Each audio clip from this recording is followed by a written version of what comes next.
All right, I'm about to paint the bathroom like you do, but I wanted to help you start your school day, school year in a smooth way. So I don't know if you look at the blog, but there's a steamroller to smooth and soothe your new season into the school year. So let's get started. Tip number one for making your transition nice and smooth. Number one is hang around older moms. I am now one of those older moms, and so younger moms come and hang out. I love it. Back in the day when we had teenagers, they would bring their tiny little kids over here. My teenagers would have super fun playing with them, taking them down to the pond, teaching them how to climb trees and hanging out on the trampoline. And the young mom would talk to me about whatever it was that she needed help with. Because guess what? When I was a young mom, that's what I did. I had no idea that people tried to do this whole momming thing without older moms. Don't do it. Get an older mom. Ask her that if you can come hang out. She'll say yes. I promise she will. If you're scared, just say, Suzanne told me to check with a mom I admire and ask if I can come hang out. Just text her. She'll say yes. Number two, baby steps. Whenever you're starting your new schedule, just like a diet or cleaning the house or decluttering or whatever it is you're trying to do, if you try to do it all at once, it's doomed to fail. But if you just do tiny little baby steps, so add the thing in about like what time are we going to wake up? That's on one day. You start that. That's it. That's the only goal you had. You woke up on time and you got breakfast on time. Another day you'll say, hey, this afternoon we're going to start with our reading time.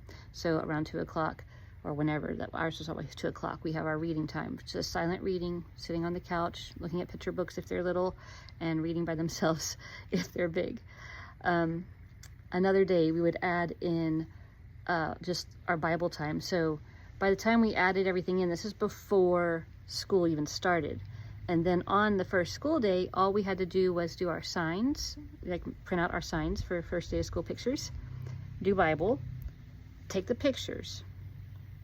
That was it for the morning. And then in the afternoon, they had to do their math and their reading. So by the time that we were done with our first week of school, we had worked ourselves up to every single subject, but I added in one subject at a time. So it was never overwhelming. I could find what I needed. And then by Saturday, well, Sunday is when I did my planning. Saturday, we treat it like Sabbath. We take it off. We don't do things on Saturdays. Sunday is planning time. Number three, talk. Talk about it to your kids. They have opinions, right? They are being raised by rebels who are very opinionated, because guess what? If you weren't opinionated, they would be on the yellow bus and you'd say, see ya, thanks for the free babysitting. But you're opinionated and rebellious, and guess what? That might be genetic. So they probably have opinions. Ask them what they want to learn. Ask them what they're excited about. Ask them what they didn't like last year. Ask them what they didn't like or how something didn't go well and how would they change it. So even as young as 6 and 7 years old, you can give them a chance to voice their opinion. That doesn't mean you're going to take all of it, but at least you're aware. So it gives you some kind of armor and some tools and some ammo. Number four, B&W. B&W usually stands for black and white, which this might be that, but it's also best and worst. So at the end of every day, even if you're not homeschooling, I recommend this. At the end of every day, you're going to say what was your best part of the day and what was your worst part of the day. Let every child have a chance. I don't recommend doing this at dinner time because I'm so amazed and listening to what they say that I don't get a chance to eat and my food gets cold. So best and worst, every person. And then you too, you get to say what the best part is of the day was. And so that way you can elevate somebody or something beautiful or something you really enjoyed. And then worst part, maybe it's when you lost your temper or you weren't right ready or you spilled your coffee, whatever it is, it gives you a chance just to voice it. B&W. And number five, last thing, post it.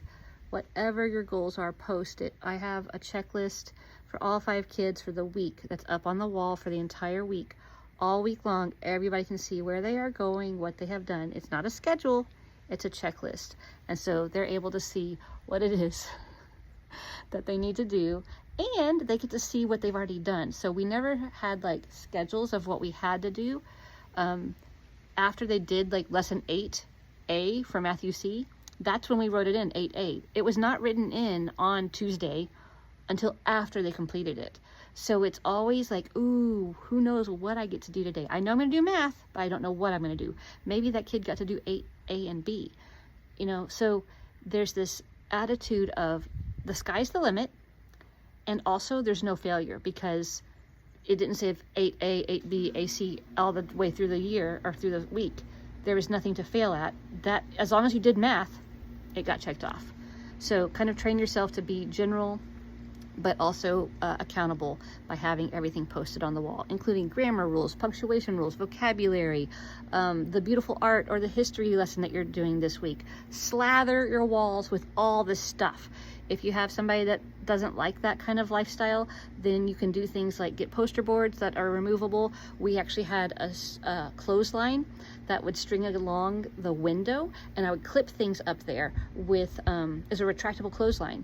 And so I would clip things up there with clothespins, and that way if people are coming over that maybe didn't want to see our beautiful artwork, I don't know what's wrong with them, but I would just take all the art, take all the stuff down, unclip it, and then the clothesline would retract right back into the hole.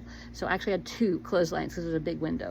So retractable clotheslines, I'll put a link somewhere wherever I'm posting this. Okay, smooth the way, even if it takes a steamroller, you've got it.